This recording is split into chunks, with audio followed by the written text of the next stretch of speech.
Hi friends, welcome to tasty Shahi Nazir.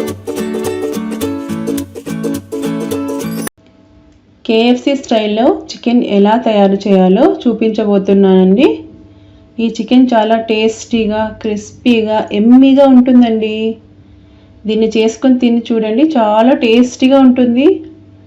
ఇలా serve చేసుకొని తింటే ఇంకా చాలా టేస్టీగా ఉంటుందండి. కేఎఫ్సి చికెన్ అంటే ఇష్టపడిన వారు ఎవరు ఉండరు. ఇలా చేసుకొని తినండి, చాలా ఈజీ టెక్నిక్స్తో చేసుకొని తినొచ్చు అండి. కేఎఫ్సి చికెన్ తయారు చేయుటకు కావలసిన ఇంగ్రీడియంట్స్: మైదా పిండి కప్పు, బేకింగ్ సోడా 1 స్పూన్, ధనియాల పొడి 1 spoon, chaat masala 1 spoon, pepper పొడి 1 స్పూన్, గరం మసాలా 1/2 స్పూన్, పసుపు 1/2 స్పూన్, కారం పొడి 1 స్పూన్, అల్లం వెల్లుల్లి పేస్ట్ 1 స్పూన్, సాల్ట్ రుచికి సరిపడా, నిమ్మకాయ 1, చికెన్ పీసులు 4 తీసుకున్నానండి, వాటర్ తీసుకున్నాను, ఆయిల్ డీప్ ఫ్రైకి సరిపడా తీసుకున్నాను. ఇప్పుడు కేఎఫ్సి చికెన్ తయారు చేయు పద్ధతి అండి. ఇప్పుడు ప్లేట్లో చికెన్ పీసులు తీసుకొని అందులోకి నిమ్మరసం పిండుకోవాలి. తర్వాత 1 స్పూన్ సాల్ట్ వేసుకోవాలి. అందులో 1 స్పూన్ కారము, 1/2 స్పూన్ పసుపు, పెప్పర్ పొడి 1 స్పూన్, ధనియాల పొడి 1 spoon, garam masala 1/2 spoon, chaat masala 1/2 spoon, అల్లం వెల్లుల్లి పేస్ట్ 1 స్పూన్. ఇవన్నీ వేసి బాగా కలుపుకోవాలండి. చూడండి, ఇలా ప్రెస్ చేస్తూ ముక్కలు ఘాట్లు పెట్టుకున్నాం కదా, అందులో పట్టుకుని ఇలా బాగా కలుపుకోవాలండి. అలాగే 2 స్పూన్స్ ఆయిల్ కూడా వేసి బాగా కలపాలండి. ఇది జ్యూసీగా ఉంటుందండి. ఇలా వేసుకుని తినేటప్పుడు, రెడీ చేసుకుని చికెన్ తినేటప్పుడు జ్యూసీగా ఉంటుందండి. ఇలా ఆయిల్ వేసుకుని అంతా కలిపి రెడీగా పెట్టుకోవాలి. ఇప్పుడు మైదా పిండిలోకి బేకింగ్ పౌడర్ వేసుకుని మిగిలిన మసాలా పొడులన్నీ వేసుకుని ఇలా అంతా బాగా కలుపుకోవాలండి. పిండి అంతా కలిసేలాగా బాగా కలిపి మైదా పిండిలో మిక్స్ చేసి పెట్టుకోవాలి. అందులోకి సాల్ట్ కూడా సెట్ చేసుకోవాలి.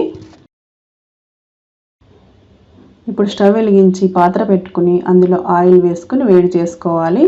ఇప్పుడు చికెన్ పీస్ని మైదా పిండిలో ప్రెస్ చేస్తూ బాగా కలుపుకోవాలండి. ఇలా పిండి అంతా బాగా ముక్కలు పట్టేలాగా కలుపుకొని ఫ్రిడ్జ్ వాటర్ పెట్టుకున్నానండి 1 గ్లాసు. అందులోకి ముక్క ఒకసారి డిప్ చేసి తర్వాత డబుల్ టైం మైదా పిండిలో వేసుకుని అంతా కలుపుకొని అలా ఆయిల్లో వేసుకోవాలండి. చూడండి, చాలా సింపుల్ అండి. ఇలా చేసుకోవాలి. ఇలా ఇంకొక పీస్ కూడా తీసుకుని మైదా పిండిలో అలా కలుపుకొని వాటర్లో ఎక్కువసేపు పెట్టకూడదండి. ఒకసారి అలా పెట్టి ఇలా తీసి మరి పిండి అంతా ప్రెస్ చేస్తూ ఇప్పుడు ఆయిల్లో వేసుకోవాలండి. ఇలా ఆయిల్లో వేసుకున్న తర్వాత మంట మీడియం ఫ్లేమ్లో పెట్టుకోవాలి. చూడండి, ఇలా గోల్డెన్ బ్రౌన్ కలర్ వచ్చేంత వరకు బాగా ఫ్రై చేసుకోవాలి. ఇలా ముక్కలను తిప్పుకుంటూ ఫ్రై చేసుకోవాలి. చూడండి, రెడీ అయ్యాయి చికెన్ పీస్లు. ఇప్పుడు మిగిలిన లెగ్ పీసులు కూడా అలాగే తీసుకుని మైదా పిండిలో అద్ది బాగా అలా మసాజ్ చేస్తూ పిండి పట్టుకునేలా చేసుకుని వాటర్లో వేసుకుని మరి పిండిలో వేసుకోవాలండి. ఇలా వేసుకుని డబల్ టైం చేయడం వలన ముక్కలు దారపోగులాగా ఉంటుందండి. మైదా పిండి పట్టుకుని చూడండి అలా ఆయిల్లో వేసుకోవాలి. మంచి షేప్లో వస్తాయండి. అలాగే టేస్టీగా ఉంటుందండి కేఎఫ్సి చికెన్. చూడండి, ఇంకా చికెన్ మిగిలిన ముక్క కూడా అలాగే చేసుకుని అలా మైదా పిండిలో బాగా ప్రెస్ చేస్తూ పిండి అంటుకునేలా చూసుకోవాలండి. ఇప్పుడు ఆయిల్లో వేసుకోవాలండి. ఈ ముక్కలను అలా ఇలా తిప్పుతూ ఫ్రై చేసుకోవాలండి. చూడండి, గోల్డెన్ బ్రౌన్ కలర్ వస్తున్నాయి. అలా గోల్డెన్ బ్రౌన్ కలర్ వచ్చిన తర్వాత చికెన్ ముక్కలను ఆయిల్లో నుంచి తీసి సపరేట్గా పెట్టుకోవాలండి. చాలా సింపుల్ అండి. కేఎఫ్సి చికెన్ ఇంట్లోనే చేసుకుని తినొచ్చు. అక్కడి వరకు వెళ్ళవలసిన అవసరం ఉండదండి.